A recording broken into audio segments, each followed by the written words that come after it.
Return to Oz was a live-action sequel to The Wizard of Oz that was made in 1985 and was directed by Walter Murch.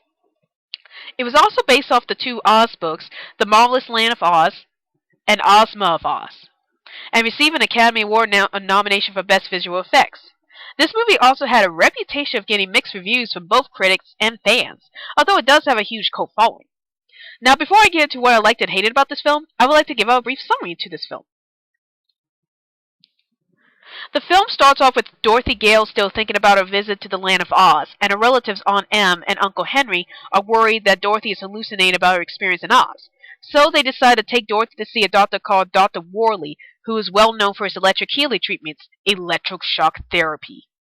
But later that night, when Dorothy was about to undergo the treatment, a thunderstorm causes a blackout in the hospital, and Dorothy is saved by a young girl who told Dorothy that Dr. Worley was actually driving his patients insane with his treatments. Dorothy and the mysterious girl manage to escape the hospital, but then the mysterious girl ends up falling into the river while Dorothy makes it to Oz.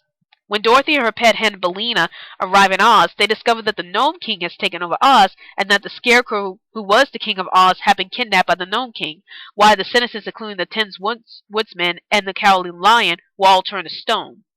Now Dorothy, along with her new friends Jack Pumpkinhead, the Gump, and Tick-Tock, must save the Scarecrow from the Gnome King before it's too late. Since this movie is technically the sequel to the famous 1939 film The Wizard of Oz, there were definitely a lot of expectations for it to be just as memorable as the first film.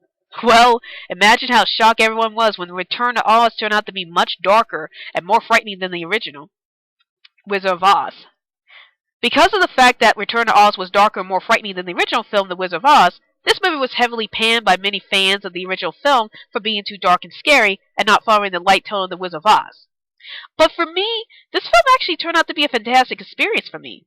I guess that's because I'm a huge fan of dark and surreal movies, and man was this movie dark and surreal.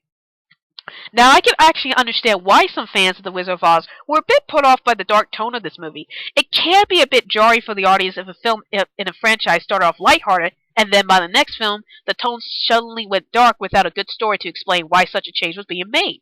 If a film in the franchise does undergo a shift in tone, but there is a good story being told during that tone shift, then I got no problems with that. And that is exactly what happened with Return to Oz. It made a lot of sense for me for the film to become darker than The Wizard of Oz, because it involves a villain who is the Gnome King, taking over Oz and turning it into a dystopian place. Having a dark and spooky tone to the movie really made this story even more interesting to see, and it also made the villains even more threatening than ever before. For one thing, the villains in this movie actually threaten a little girl, who happens to be Dorothy, by telling her that they would either take her head off or tear her to pieces. For a villain to make such threats to a child, it made them so menacing that I was literally sitting on the edge of my seat, hoping that Dorothy would survive this frightening journey. The most surprising thing to me about this movie was that it was pretty much ironic, as it was made by Disney, who is well known for their family-oriented films, and it stars a young child actress, who happens to be in the movie with a really dark atmosphere. Now, I'm not saying that there haven't been any dark films that star young actors and actresses, but when comparing it to The Wizard of Oz, which was much lighter in tone, made by MGM and starred a teenager, then the differences are quite baffling.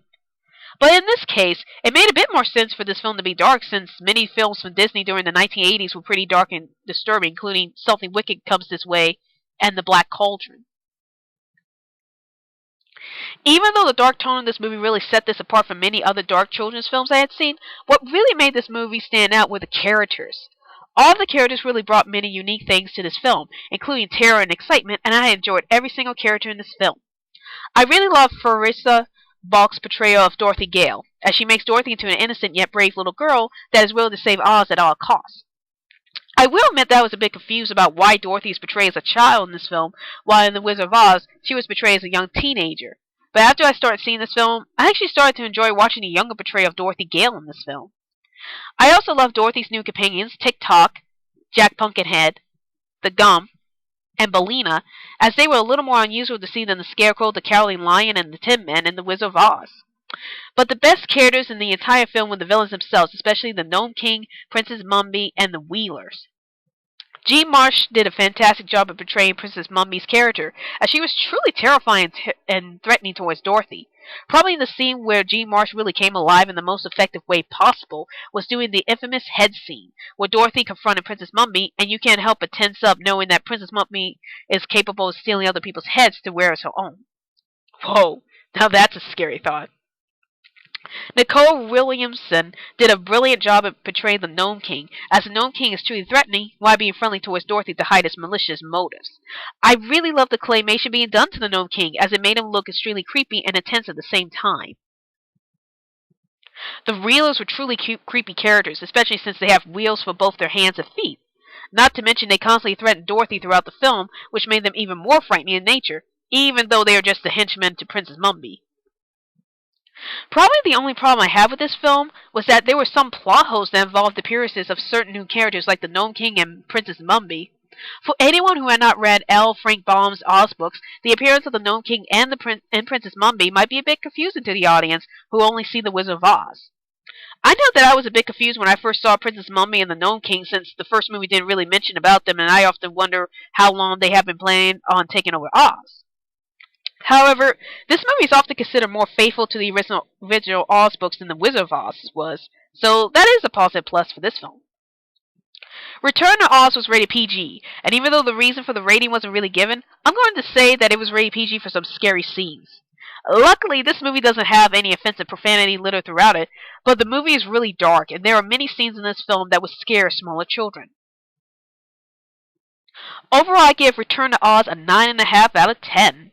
I took off some points because there were some plot holes in the film where I found myself scratching my head and wondering about how the situation happened in the first place.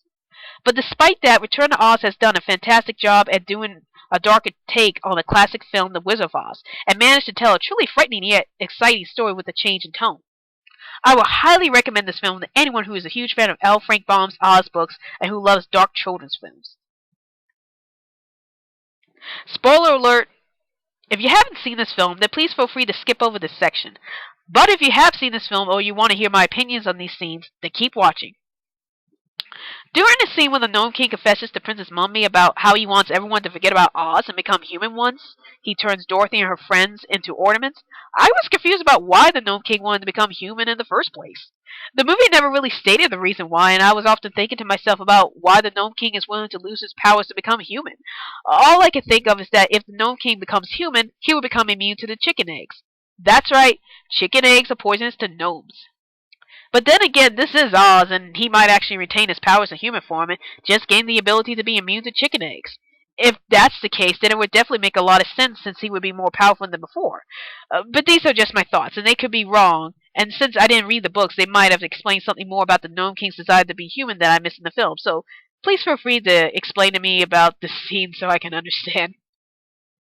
Well, that's my movie review on Return to Oz, and be sure to tune in more of my movie reviews. This is Rabbitearsblog, and I'll see you later.